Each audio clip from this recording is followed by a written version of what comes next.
So write an equation in point-slope form of the line that passes through the point -1, 4 and has a slope of -2.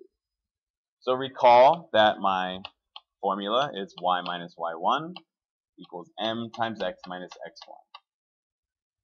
Good idea to write down the formula a bunch of times when you're doing your assignment in these problems, right? To remind yourself to get that like planted in your memory, okay? You don't need to do it every time, but you should do it for the first, 10 times or something.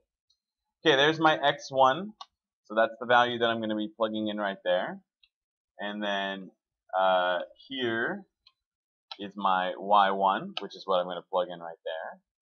And here is my slope, which I'm going to plug in right there. So I have all the ingredients. What does this problem look like?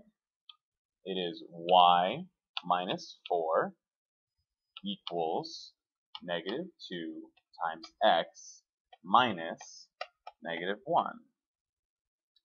So that's what this would look like with all of these ingredients plugged in.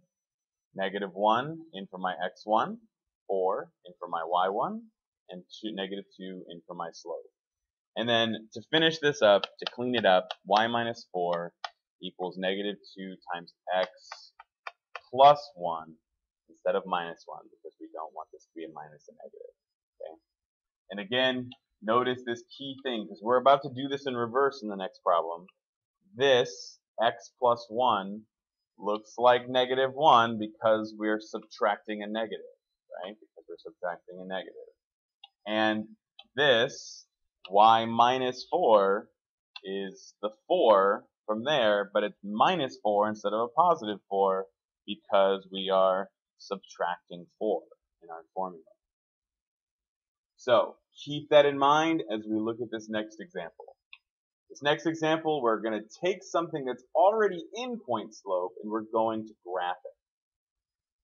So notice that point slope has no y-intercept, right? It does not give us a y-intercept.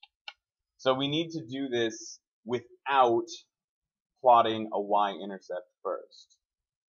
But do remember what this equation is giving us. It is giving us the slope,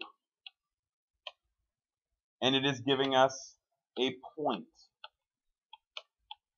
So instead of starting on the y-intercept, we can start on a point, right? We can start here, find out where the point is, and then use slope to find another point. So the question is, what are these two things?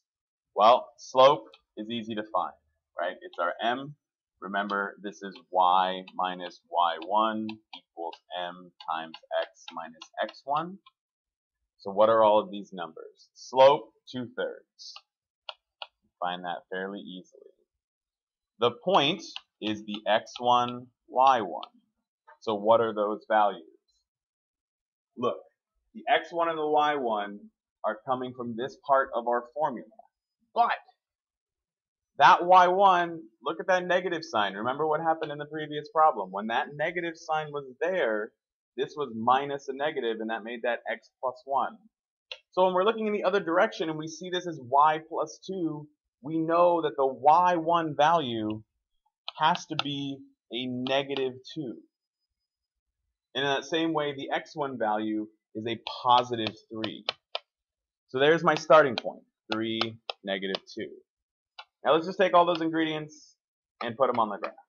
We're going to start at that spot 3, -2, which we're going to put right here.